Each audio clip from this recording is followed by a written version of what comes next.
All right, if you would like, you can go ahead and turn to 1 Timothy 3.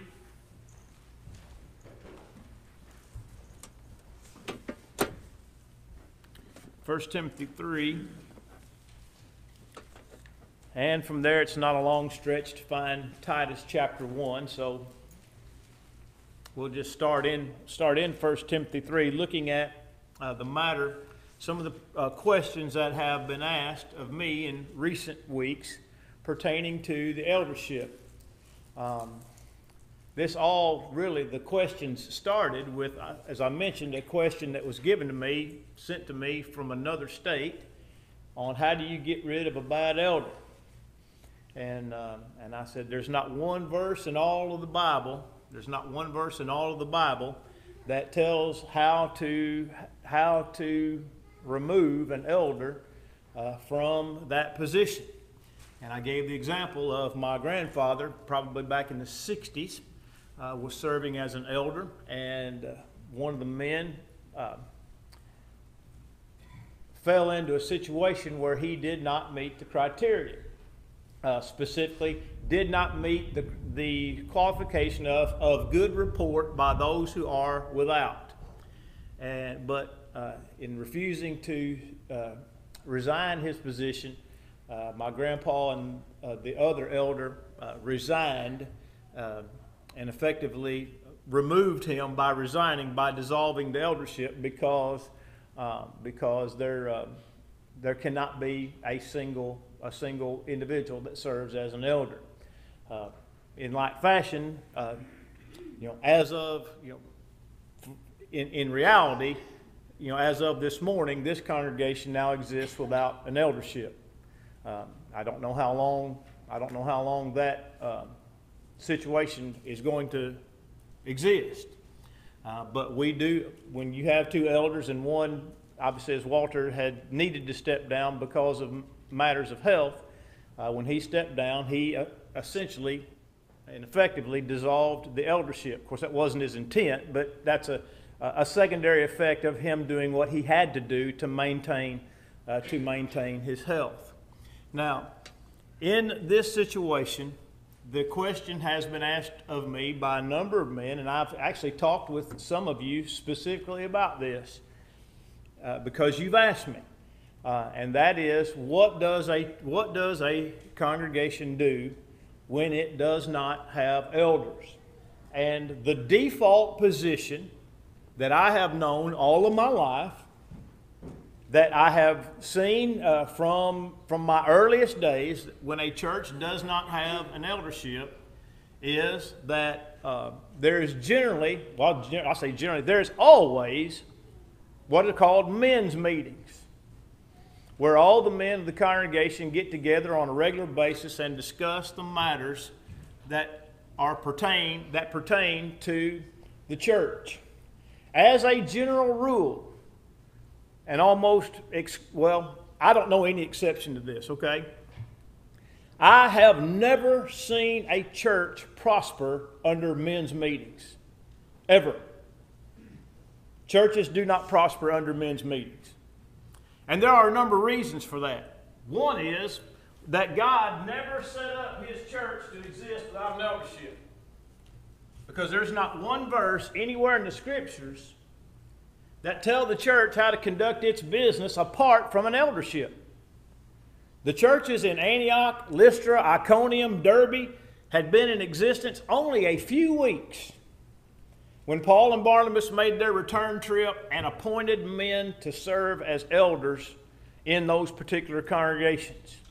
Now, it needs to be understood that in that day and time, there were men who were spiritually gifted to serve as elders.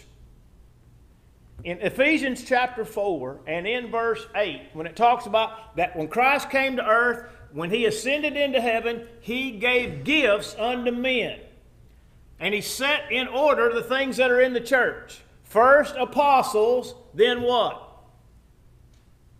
First apostles, then what? Elders. Now, the King James and a lot of other translations say pastors. That is a horrible translation. It's one of the worst translations anywhere in the New Testament.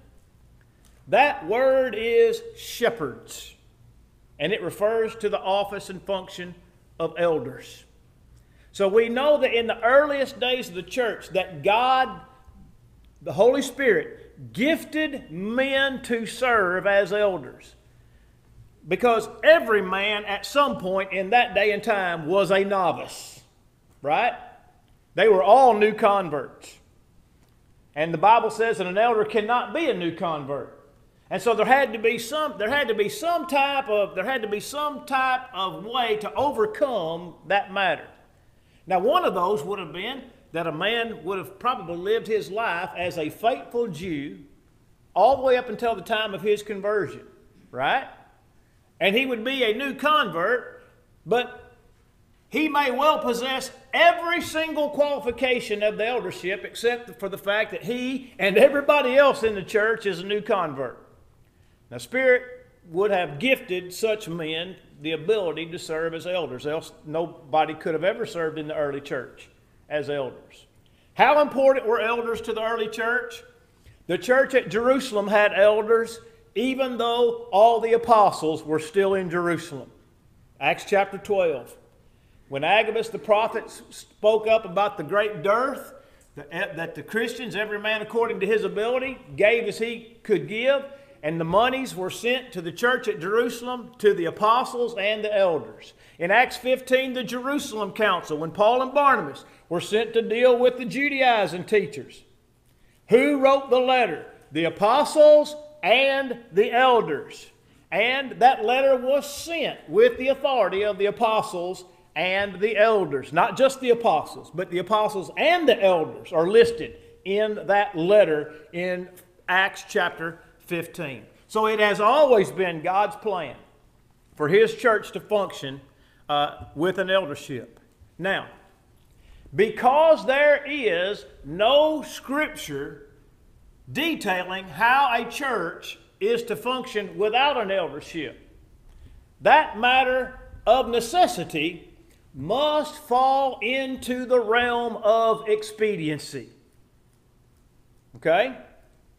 In other words, the best way to get the thing done in a way that does not violate Scripture is how the thing is to be done. Now, the default position for the Lord's church in my lifetime, and I'm assuming prior, was that when there were no elders, there were men's meetings or men's business meetings. And as I said, I have never seen a church prosper under that system. So then what then is the alternative? Let me propose something just for your consideration. And Johnny, you and I talked about this Friday when we were talking about this very thing. And I think I may have even mentioned it to Kyle. There is nothing wrong with men who have been given congregational approval as leaders in the church to meet and handle the affairs of the church. For example, in our present situation, should we move forward without elders for any period of time, I do not see any scriptural reason why the church could not continue with the deacons and Lynn, if he so chooses, and myself, moving forward with the work. For example, Kyle has a work as a deacon, John has a work as a deacon, Philip has a work as a deacon, Dwayne has a work as a deacon.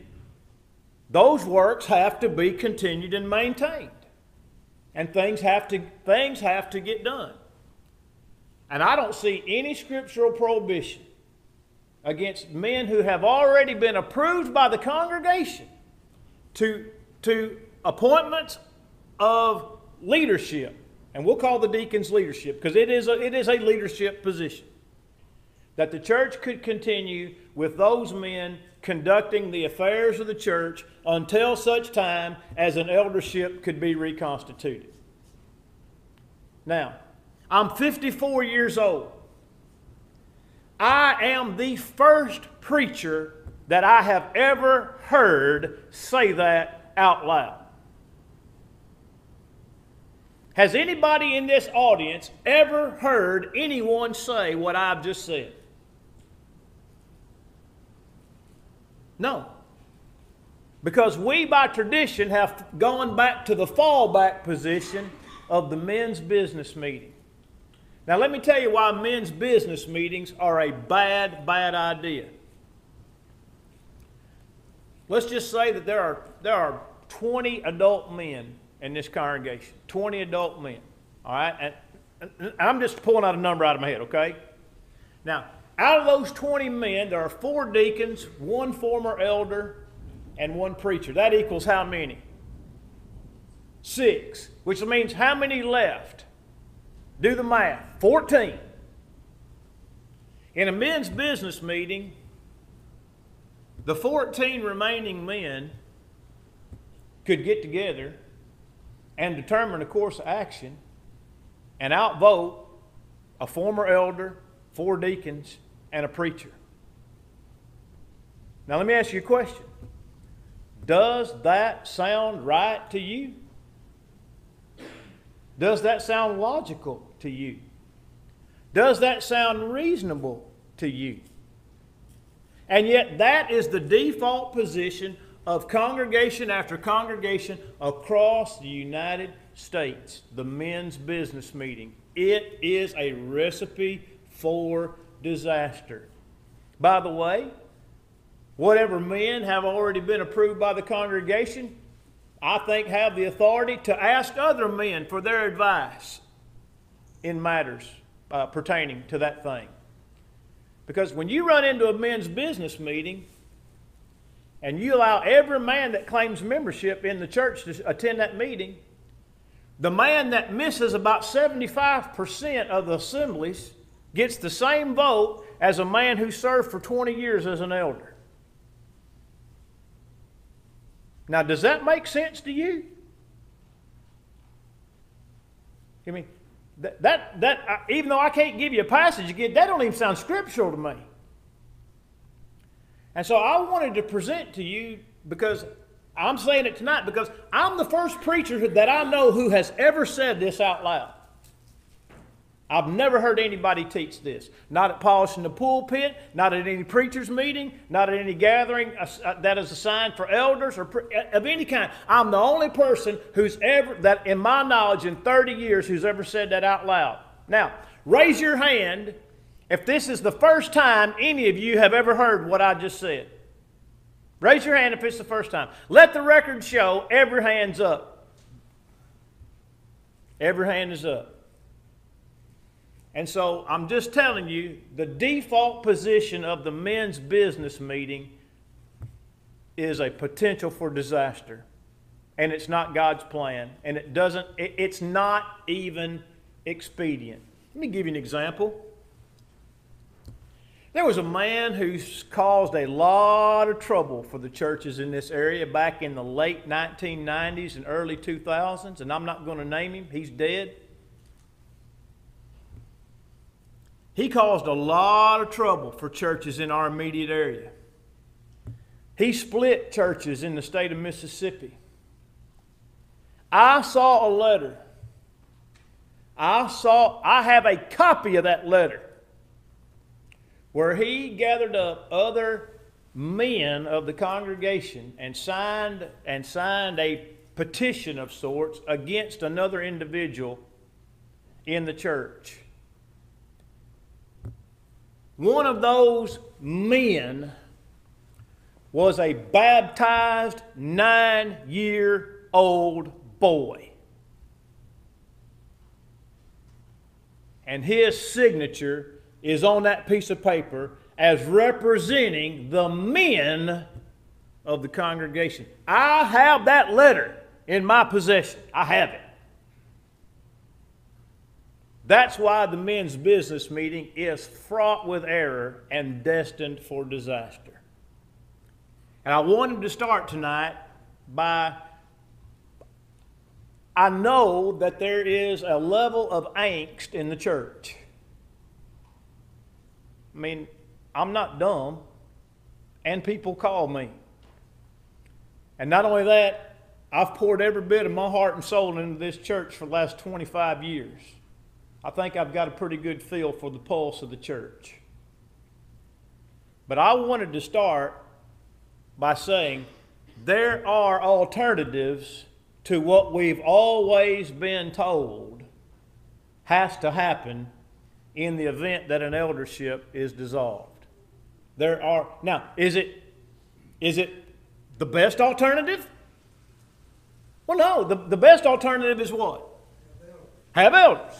The best alternative, what? Do we not have any elders qualified? Well, that still remains to be a question. That remains the question. Do we have men who are qualified and want the job? Yep. So if we don't have elders, we have to still have deacons. I think so. I don't see any reason why we can't have deacons. There's nothing in the Scripture that would prohibit us from having deacons. And let me just take this one step further. Even if somebody vigorously objected to having deacons without elders, would we expect those same 4 men to do the work that they've been doing all along? Would we? Would we expect Kyle to continue to work with the young people? Would we expect Dwayne to still be over the buildings and grounds? Would we still expect Philip to handle the financial matters? You see? So then they have to keep up their work. So then, now what are we going to call them?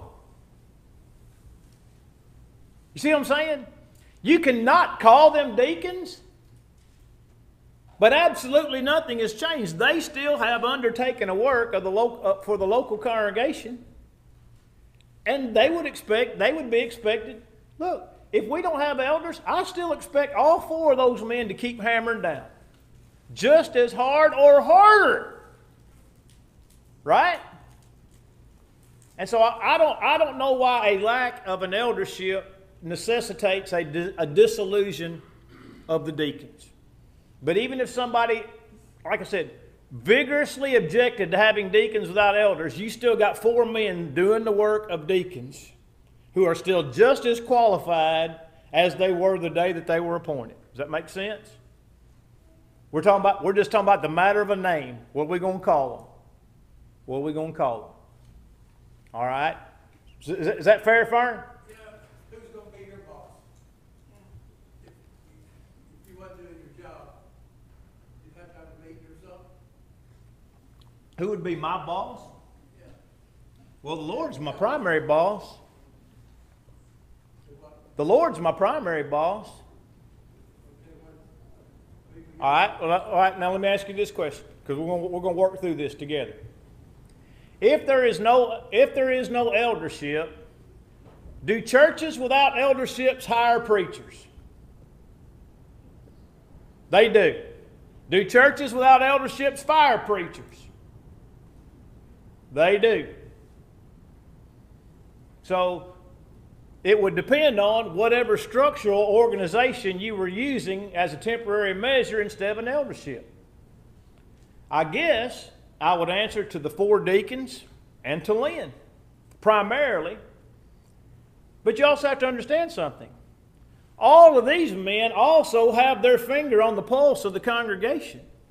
And if there were any reason for me to be reprimanded, corrected, or dismissed, those men would have the authority to do it. Just because there's no eldership doesn't mean I can't be fired. Right? I can still be fired. And it goes back to that same thing. And by the way, this is a bad example, but if the 14 gathered up enough and overrode the 6. Now, let me just say this. If that many people in the church were dissatisfied with the job that I was doing, I would leave. But also one-on-one, like Matthew chapter 18, we are to approach you one-on-one if there is If there's a scriptural matter that is under consideration, it is a one-on-one matter. That's exactly right, Derek, and I had not thought about that, and I appreciate you mentioning that. That's correct.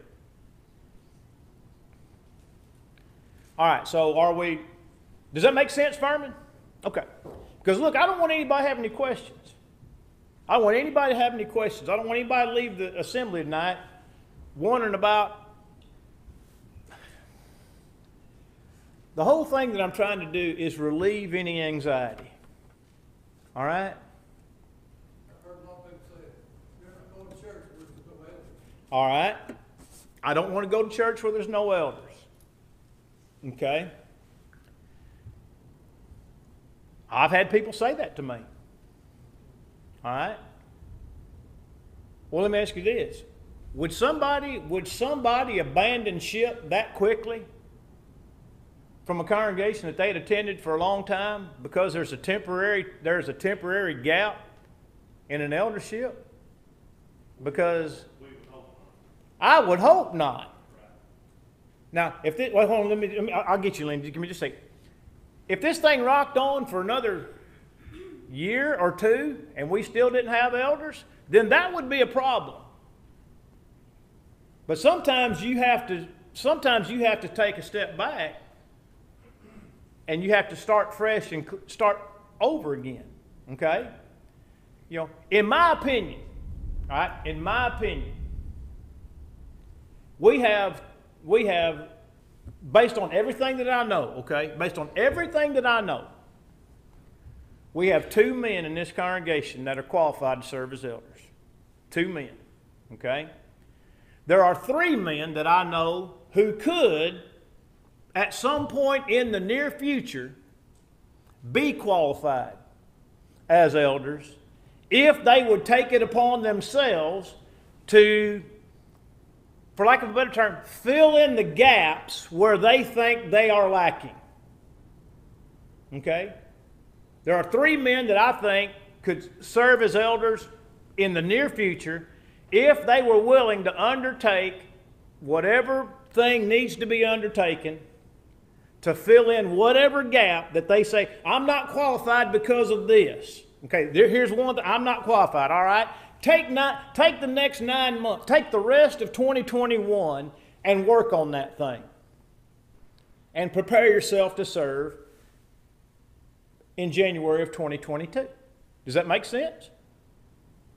I mean, if a man's not qualified, you can't qualify him in a week, right? I mean, whatever thing he lacks in his qualifications is significant enough that it can't be fixed in a week. But if it could be fixed in 8 months, would that be all right? You know, who would jump ship? Who would jump ship over lack of an eldership over 6 or 8 months? Who would, if somebody were to come to our church and realize that we didn't have elders, that would be a turning point for them, though. It could possibly be, but I think that's what Furman was talking well, about. here's all right. Let's just say somebody comes and all right. Now, when we get visitors and somebody's going to visit them and sit down and talk to them, 99 times out of 4, who's it going to be? Me. All right. What am I going to tell those folks? I'm going to say, look, we've had an eldership as long as this church has been in existence. And this is just assuming that we're moving forward down there. So I'm trying to answer the question based on the scenario, okay? We've had an eldership in this church for over 100 years. We had one of our elders got sick. He had to resign. Our eldership of necessity dissolved. We're moving forward, and we have a plan in place to have elders by this point in time. Now, if a person loved the Lord and they loved the church and they loved the people here, that ought to be good enough. To me, that ought to be good. In other words, we wouldn't say, look, we've been in existence since 1960 and we ain't never had elders. That'd be a bad place to be, right? But if I say we've had elders for 100 years, but because of health considerations, we lost our eldership, and now we're going to have to step back, and we're working toward having elders, and we have a plan in place and people who are committed to being elders, and we're going to have elders, and I'm just throwing a date out, all right? January 1st, 2022. To me, that ought to solve, and I'd say, and look, in the meantime, we're still holding our own, and all the men that we have that have been assigned as deacons are still doing their work, and they're working with the man who used to be an elder, and they're working with me, and we're continuing to work together to the process to getting what we want elders. We desire to have elders, and we have a plan, and we are working toward that end. That's what I would tell somebody. And I would think that would be more than sufficient. More than sufficient. All right? Of course, if it was a new convert, it wouldn't be a matter of consideration because they probably wouldn't know 5 cents about elders to begin with. That'd be something they just have to learn. Okay? All right. Any other question on that? None? Oh, I'm sorry, Lynn. I promised to get back to you. You covered Thank you. what I was gonna say. I would just hope and pray that anybody would not jump ship, so to speak, or be too quick. Mm-hmm. Because we've been planning, Right. we did, Right. and it's pretty good. I believe. By the way, I have not been in any meeting. They met last Sunday and they met today for an hour and a half. And last Sunday for 45 minutes and run out of time, and this met today for an hour and a half. And I've not been in any of those meetings. And I'll just tell you why. I wanted every man to have the ability to speak his mind freely and say whatever he thought he needed to say about me or about the situation. And that's why I intentionally absented myself from those meetings. Yes, that's right. We have, and you should know that and I have been invited to that one. All right, so it's a good thing your car's here. You get to go home you can go home without me. Don't have to walk home in the rain. Her car's here. We left it from services this morning. She said she wouldn't walk home. All right. Any questions along those lines? All right. Last week all right. By the way, if you think of something, just interrupt me and because this conversation needs to take place. All right. The camera's on. All right. And the reason it's on because I think congregations need to hear that men's business meetings are a horrible idea. I mean, I think the church needs to hear that. And like I said, I'll be 54 years old tomorrow, and I've never heard a preacher say what I've said tonight, ever. And I think a lot of our congregations would have saved themselves a lot of grief if they had found another way than the men's business meeting to get the affairs of the church taken care of. All right, I want to make mention of some things about the qualifications. We're not going to walk side by side down all these qualifications, but let's just note. Now, I don't remember what does the copy look like that Kyle gave you tonight? Does it have some bolded qualifications and then a number out here? Okay, I want to make sure I copied the right one. The ones that are bolded on this sheet of paper, in this column, and have the number. The number shows the verse in Titus where that exact same qualification is. In other words, you got extras, Kyle? Kyle, get it. There you go. So there are 16 qualifications in each list if you don't count desire in Timothy's list. Because it's really not given as a qualification. It's simply speaking to those. It's simply speaking to those who would desire to be elders. Okay, and so there are 16 in each list, and out of those 16, 9 of them are repeated verbatim in each list. For example, blameless. Blameless is number 1 in the Titus list. Husband of one wife is number 2 in the Titus list. Number 4, sober-minded is number 11. It should say number 11. It says 12. It should say 11. Sober-minded is in the Titus list. Hospitable is in the Titus list. Able to teach in the Titus list, number 15 in that list. Not given to wine, not violent, not greedy, and gentle. All of those are found verbatim in the other list. All right? At the bottom of the list, what I've done is I've tiled side by side the ones that appear not to be exactly the same or verbatim. But if you'll note that I put the first one down with regard to a man and his household, because I believe those two passages are parallel. I believe that Timothy's passage rules his house well, having children in submission with all reverence. Verse 4 is the equivalent of Titus's statement, faithful children, not accused of dissipation or insubordination. Now, our brethren have taken the qualification in Titus and made it say something that it does not say. That passage does not say having children who are Christians. It does not say that. And when taken in parallel with the passage in Timothy, it's talking about how a man raises his kids when they are under his roof. Think about it. How often in the first century could a man have obeyed the gospel in one city, having still yet Jewish or Gentile children in a faraway city who've maybe never even heard the gospel yet, or they don't know if they've heard it yet? How would you disqualify a man who raised a house full of good kids by making Titus's statement say something that it does not say?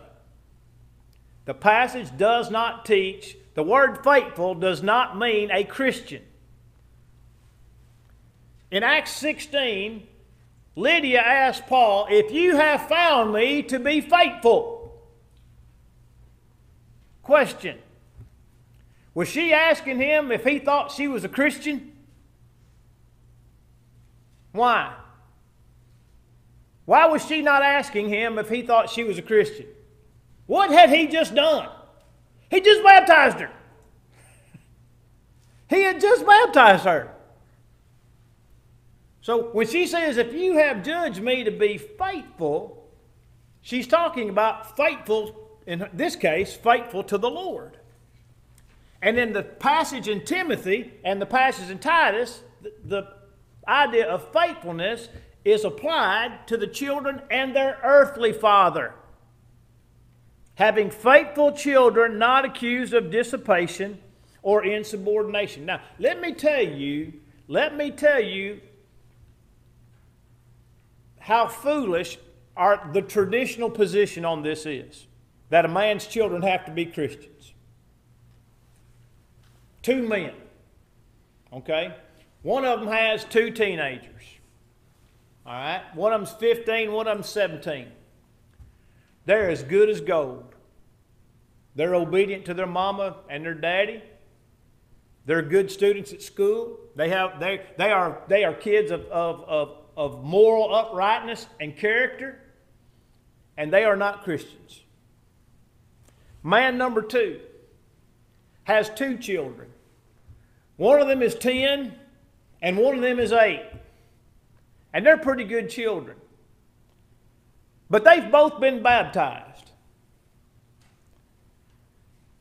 Now, the position of our brethren on this matter would say the man with two really outstanding teenagers is not qualified, but the man with a 10-year-old and an 8-year-old is qualified. Based on what? Just because he's been baptized. By the way, we have brethren in this area who will not allow baptized boys to be taught by women in Bible school. The moment an 8-year-old or 9-year-old boy gets baptized, he has to leave his Bible class and go to another Bible class where a man is teaching, or a man has to come down and teach that class because there's a boy in it that's been baptized. Now you tell me, does the Bible say that a woman can't teach an 8-year-old baptized boy? What about, did something magic happen in that water when he was 8 years old, that he went into the water a boy and came out a man? See, we've created a lot of our own problems by baptizing kids way too young.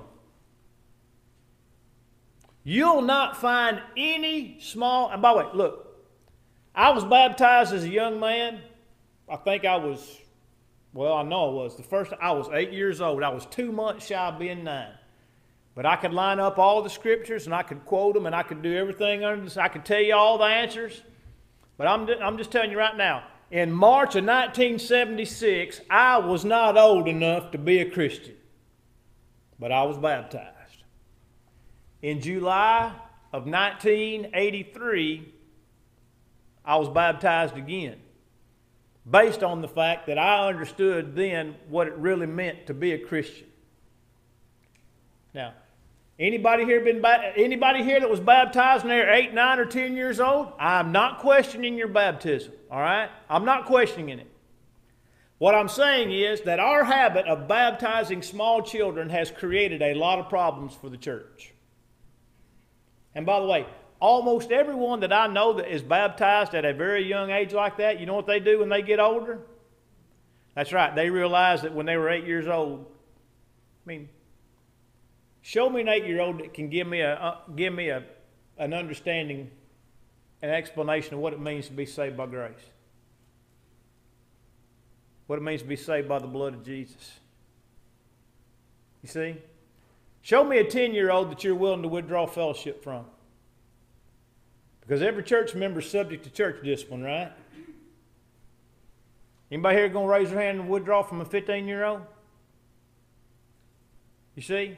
We've created a lot of difficulties for ourselves. And there's a lot of inconsistencies in our applications of various passages because we've done some things, I think, that we ought not have done. You know, my brother wasn't baptized. He was 17 years old, and he was raised by my mom and Freeman are faithful Christians. I don't think anybody would argue with me about that, right? They're faithful Christians. And they worried, and they fretted, and they lost sleep, and they wrung their hands, and they took him through the fishers of men. And you know what I told them? Leave that boy alone.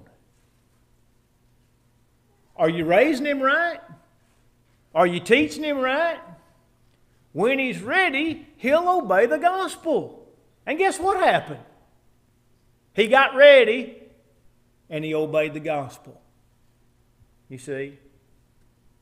I think there's something, I'm getting off on a tangent, but I think there's something to the idea that a young person was not responsible for themselves until they got 20 years old in the Old Testament. What? 20 years old. I think there's something to it. I think that we have attached a maturity to people way too young that the Bible never ever attached to anybody. For example, you'll never find any child baptized in the New Testament. When they believed Philip concerning the name of Christ and the kingdom of God, they were baptized, both men and women. Acts 18 says the same thing. Men and women. Did they consider an 18-year-old boy to be a man in the days of the New Testament?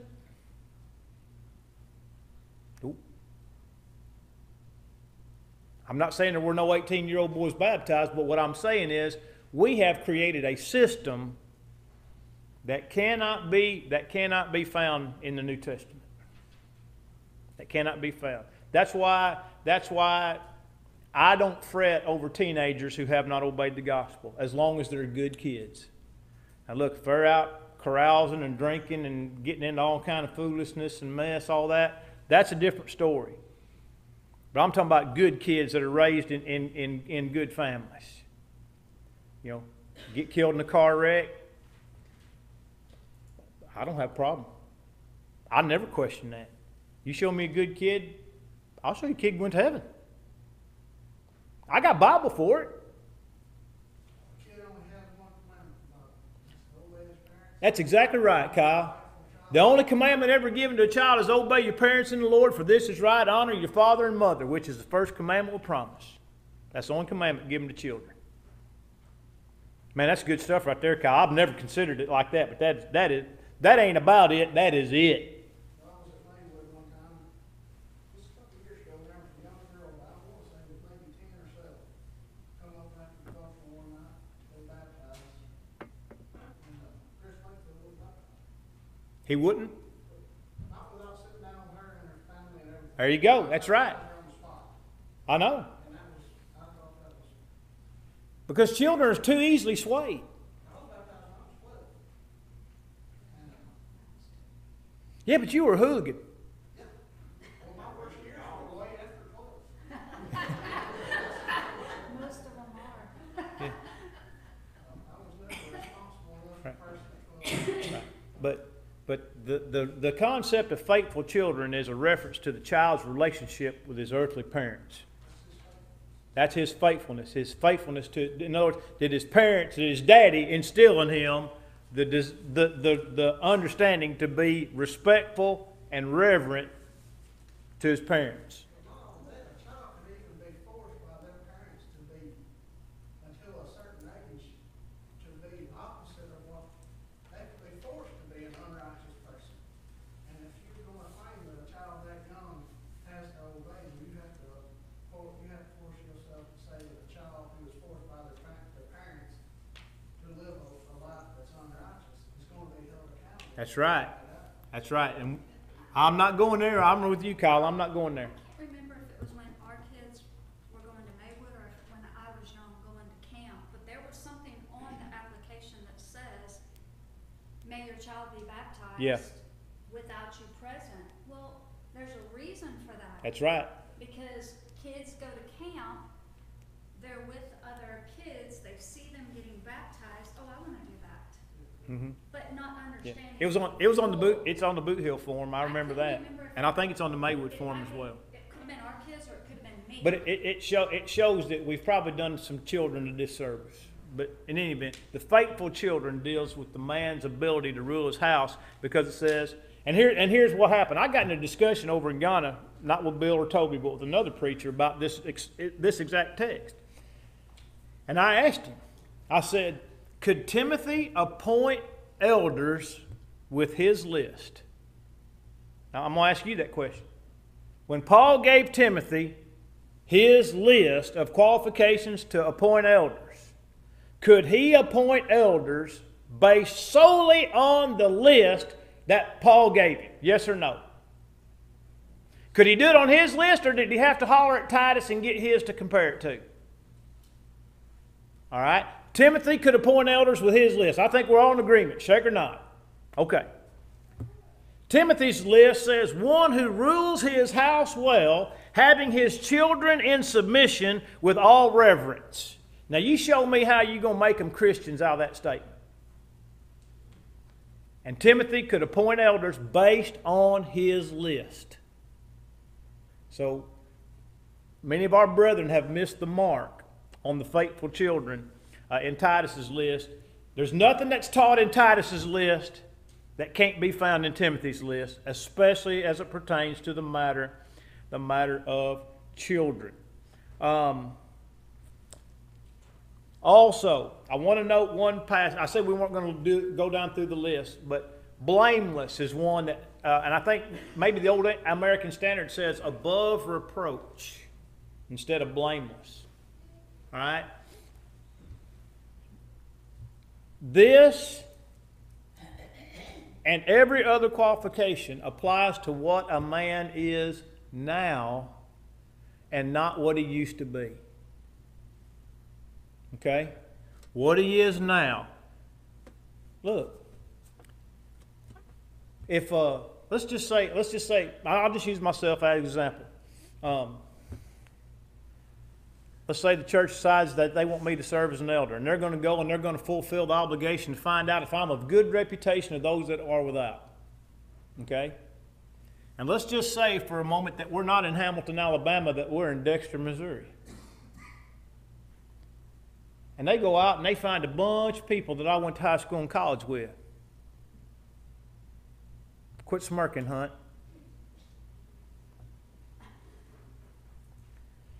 What kind, I'll just tell you, there's a bunch of stories that could be told. And a lot of them not very flattering. And a bunch of them not very Christ-like. But the question is not what was I 30 years ago, or even 10 years ago, or even 5 years ago. What am I now? In other words, what have I shown myself to be? And the idea of blameless has been used as a bludgeon to keep a lot of good men out of the eldership. No man should have to answer for the sins of his youth if he wants to serve as an elder or deacon. All right? And so we want to make sure we understand the word blameless simply means what we would say unarrestable. Unarrestable. In other words, you can't call the law on him. You know, Paul said that he was, concerning the matters touching the law, blameless. But that doesn't mean Paul was saying he was perfect. It just simply meant that he was trying to follow the law that he was under. And when he was found to be in violation of that law, he offered whatever remedy was found with regard to that law. If a man in the old law found in sin, he repented of his sin, and then what did he do? Offer sacrifice for sin. And when that matter was done, that man was blameless. Why? Because he'd taken whatever remedy God had provided for his sin, and being made aware of his sin, followed that remedy. That's the concept there of being blameless. Of being blameless. By the way, in 1 Timothy chapter 5, it says, elders who sin rebuke in the presence of all, that others may also fear. It does say elders that sin have to resign. Right? Do elders deserve the opportunity to repent? I'm pretty sure they do. And so this idea of blameless is something that we need to watch pretty closely. Another one that has to be understood properly, and I'll mention this one, is in Timothy's list on verse 2, able to teach. Some of the renderings say apt to teach. Apt to teach. It simply means having the ability. I think the Holman Christian Standard says able in teaching. And in Titus's list, the parallel is holding fast the faithful word, able by sound doctrine to exhort and convict those who contradict. Able to teach. Able to teach. That is a qualification that is found in both lists. Not that it matters if it's in one or the other, but it's in both lists. And by the way, when you follow after the last, look at the last qualification in Titus's list on the right-hand column. This is what follows: holding fast the faithful word, able by sound doctrine to exhort and convict those who contradict. For there are many insubordinate and idle talkers and deceivers, especially those of the circumcision, whose mouths must be stopped. That is a qualification of an elder. That he can find, when he hears error, he can confront it, take the scriptures, and rebuke those that are teaching it, and refute it. That's part of what being a leader is all about. Able to teach, able by sound doctrine to exhort and convict any who are in contradiction. And so that's one of. By the way, it's interesting. Glenn Colley was on GBN not too long ago, and he was talking about a book that he had written called Headed to the Office. And it was a book about preparing yourself to be an elder. And the one qualification he said that is overlooked more than any qualification in the eldership is apt to teach, able to teach. He says, but it's there. And this is one of them who said, and it explains why it's there. In other words, the verses that follow explain why he must be able to teach. Very few of them have reasons. But the two that have reasons, able to teach and faithful children. The reasons are given in the text. How can a man manage the house of God if he can't manage his own house? The reason is given. And so there's some of, and let me just add one more thing, and then I'll stop because it's almost 6:30. In the opening line of 1 Timothy 3, it says, if any man desire the office of a bishop. The office of a bishop is 5 words rendered from a single Greek word. The word office is not in the text.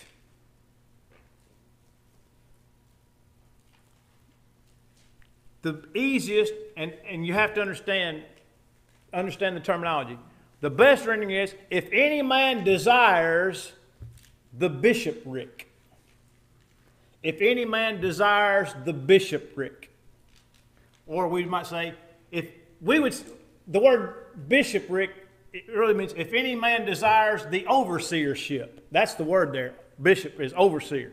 Bishop is also a terrible rendering. Should never be in the Bible. Bishop doesn't belong anywhere in the Bible. If any man desires the overseership. In other words, it's not an office, it's a work.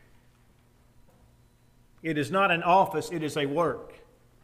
No man would ever say, if any man desires the office of a farmer. If any man desires the office of a shepherd. What's involved in shepherding? Is that if you're a shepherd, does that mean you go and sit behind the desk from 8 to 5 and you just sit and you're in an office and that's all? It's a title, or is shepherding actually work? Being among the sheep. Again, knowing the sheep, being among the sheep, caring for the sheep, knowing the sheep and being known by the sheep. Too many men have viewed the eldership as an office and not as a work. It is not an office. By the way, the word that is rendered there, the office of an elder or the office of a bishop, is found 3 times otherwise in the New Testament. One is in Acts 20 in regard to Judas.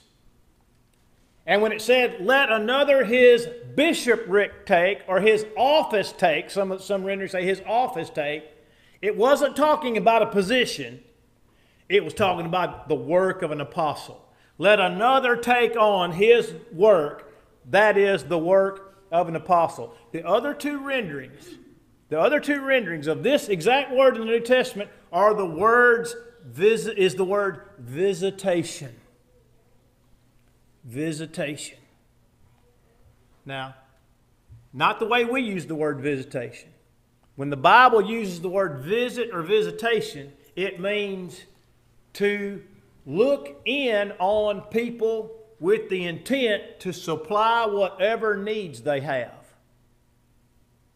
James 1:27, pure religion and undefiled before God and the Father is this, to visit the fatherless and the widows in their affliction. Does that mean just go by and knock on the door and just pay them a social call? Is that what that means? or does it mean to know what their plight is? To be close enough to know what their plight is, so that the needs that they have, if such they have, can be met. That's the work of an elder. Visitation. Being in and among the flock, knowing when the flock is hurting, members of the flock are hurting, knowing when they are struggling, knowing when they are weak, knowing when they are injured, and then knowing how to address those needs. So that word office is a bad rendering. It'd been a whole lot better if it said the work of an overseer. If you're gonna render it in a long form, if any man desire the work of an overseer, that's a lot better than office. A lot better than office. All right, any questions about any of that? I'm gonna say this about, the elders we had, Grover, VA, when there's big decisions to make, they would bring a congregation together. And tell them, you know, what it was, they hired a preacher, and you and another guy. So they asked for hands, and you got 3 hands, they'll, and that other one got, fun. So they went ahead and hired you. No, I don't stuff that. But you did get them on the guard. But they did get on the, Well, I'll just tell you like who's the coach at Auburn that just died? Pat Dye. You know, Pat Dye was coaching at Wyoming, and Auburn was hunting a coach, and they interviewed 2 guys before they hired Dye, and they said, "Does it bother you that you were the 3rd guy they interviewed?" He said, "No, I'm just glad they hired the right one."